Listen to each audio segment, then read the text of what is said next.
Hi everyone, welcome to the video. Today we're going to look at how to earn Polkadot, or its native token DOT, just by keeping it in your wallet and earning it on an ongoing basis. I will also give a quick explanation of what staking involves and touch on some market pairs where you can purchase your Polkadot or the different exchanges offering the crypto. This video is tailored towards beginners or those who want simplicity in terms of staking your DOT. And before I continue, this must be said, none of this is financial advice. I'm not a financial advisor, and none of this is paid advertising as well. Just to clarify, for those who have no idea what staking is, it's a way to earn money by holding crypto in your wallet. It's similar to getting interest payments from a bank account. DOT is one of these proof of stake cryptos. It gives you the right to validate transactions. It helps with the overall running of the network, and in return you get this free crypto. For those not looking at the screen, this is ledger staking, usually my preferred option. Not on this occasion, you'll understand why as we go through this. The first option involves using an exchange that offers staking. I think it's the most accessible, particularly for those who want to stake a small amount. I know Kraken and Binance offer staking for DOT. Just to show you what this involves, you log into your account, you go to your wallet, so we go overview, and you visit earn. Well, I should backtrack actually. Firstly, you need to buy DOT by either depositing fiat currency or by transferring from one crypto to another. But assuming you've done that, so you go Binance.com and then you look for POS. DeFi staking is not applicable in this case. You will often see flexible or locked staking. The locked staking option will generally give you a higher percentage yield, or APY. If you type in DOT, there it is. Depending on your duration, it could be, at the moment, at the time of recording this, anywhere between 11 and 16% per year. DOT, well, on many platforms, it gives you a very generous interest rate, so there is definitely a strong incentive to stake the DOT, especially if you're planning to hold it for a while. The minimum amount, that's one DOT, which at the time of recording this is about $29. So very accessible, I have to admit. That is for locked staking. You can look at the flexible staking options. Just the other option here, so if you go into Kraken, if you log into your account, there'll be an earn section. You opt for staking from there. So very straightforward once you've done it. The take-home message for those who choose to stake through an exchange, it's best to look for an earn or staking option with your respective exchange to use that crypto sitting in your wallet and putting that to good use to then earn some rewards just by having it there. So some food for thought. If there are other exchanges that offer staking, let us know in the comments section. It's always good to share this information with people. So that's the end of the first option. The second option here, which I have to admit is usually my preferred choice, but once we get to Ledger Live, you'll understand why. So this involves you having access to your own private keys. It's self-custodied through a Ledger wallet, which is a type of hardware wallet. You'll often see this referred to as cold storage. So you have full control over your crypto. Ledger's not the only popular wallet out there. There is also Trezor. You'll see others as well, such as KeepKey and Elipal. I usually feature Trezor and Ledger. The problem with Trezor here, in this particular instance, is they don't provide support for Polkadot, incredibly, not even to have it just sitting in your wallet. In spite of that, we're going to focus on staking through Ledger. Just to backtrack slightly, click on crypto assets, scroll down and look for the staking option so you can see all the cryptos that are being offered. Polkadot's listed there. So they have two options here, Ledger Live, that's the in-house app for the wallet, and then Polkadot.js. Now, whilst this is another option, I will say in advance, it's more complicated than using Ledger Live. As this video is tailored to beginners and those who want simplicity, I'm just going to focus on Ledger Live, but just informing you about that other choice as well. As I already have this installed, but assuming you don't, you go to ledger.com and then it'll say Ledger Live. You download the app for your respective operating system. So once that's completed, you download the Polkadot app within Ledger Live to then access your wallet. You just follow the prompts through your device and then on the screen. Assuming you have deposited some Polkadot into the wallet, this is what you will see. If you want to stake your crypto through Ledger, the annoying thing is, and this is a recent development because it wasn't always the case, you need to have a minimum of 120 DOT. Now, up until a few months ago, you could still stake with a tiny amount. I think 1 DOT was the limit. There is this corresponding piece from Ledger. For those not looking at the screen, it says here, important notice regarding Polkadot nominations. This is what is required to then stake your crypto. The Polkadot community has decided to raise the minimum nominator bond to 120 DOTs.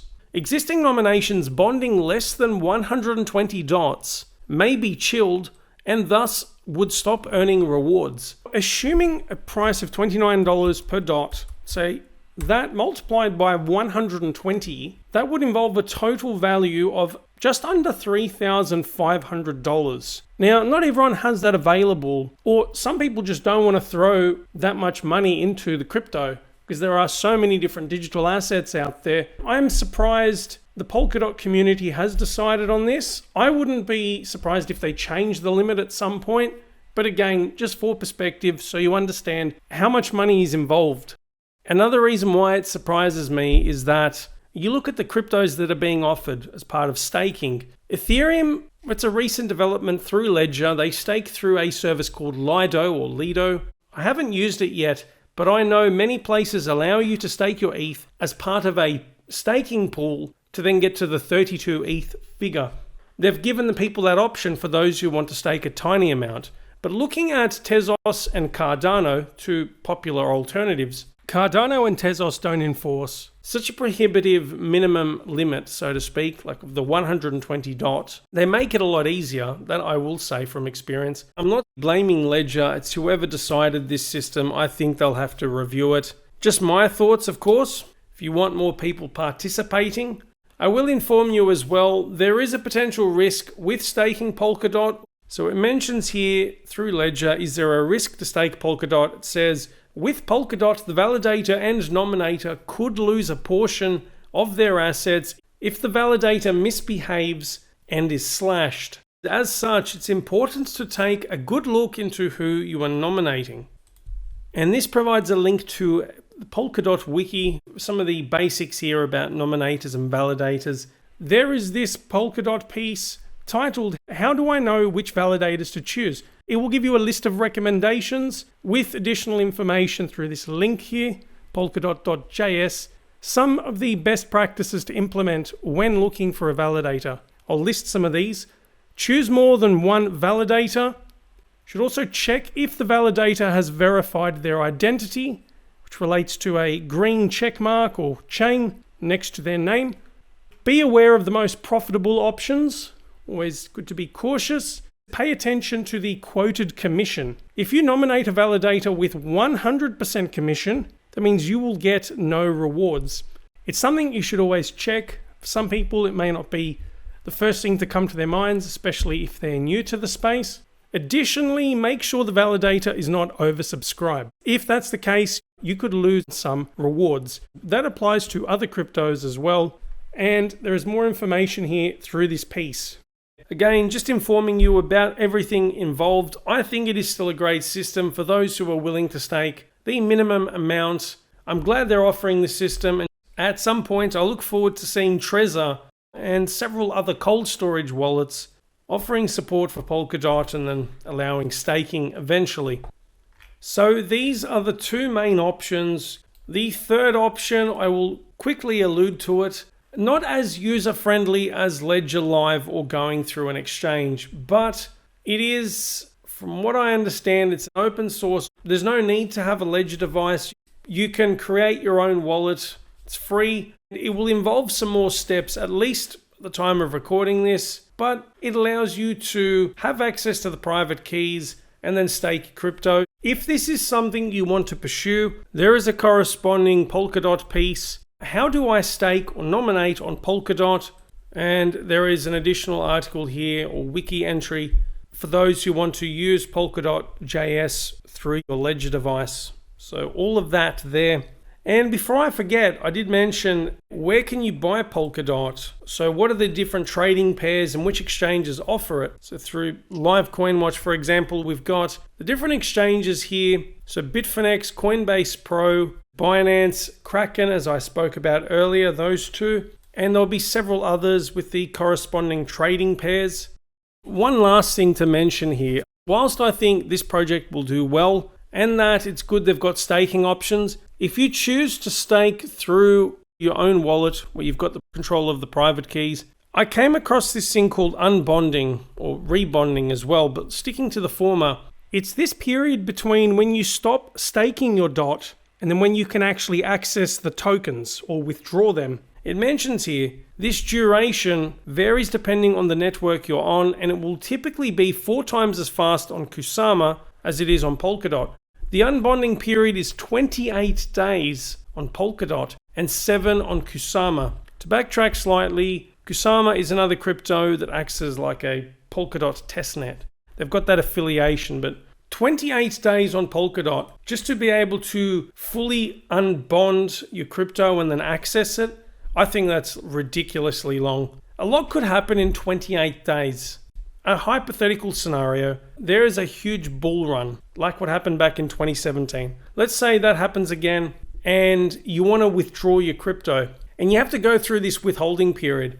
To have the crypto in limbo, as I would describe it, you would be very annoyed if there's a major price drop during that period and you could not access the DOT. I believe at some point they will rectify that. 7 days I could tolerate, but 28, no, that's too long. Again, my thoughts, but look, if you beg to differ, be my guest. I've made a separate video specifically about Polkadot. It's a price analysis video. I'll include it in the description. I recommend checking that out and keeping an eye on the project. This interoperability platform, it could give Ethereum and even possibly Cardano a run for their money, so to speak. Before concluding, something to acknowledge, whilst for the case of DOT, it is more convenient and I would say generally more accessible to have the crypto on an exchange. It is well known that exchanges or centralized exchanges, the main ones to buy and sell or trade your crypto, they are at risk of getting hacked, and Ledger has provided a hacks timeline. Having your crypto on a hardware wallet is still the most secure option. At the end of the day, the less you keep online and the less information you provide to these exchanges or in general, the better it is.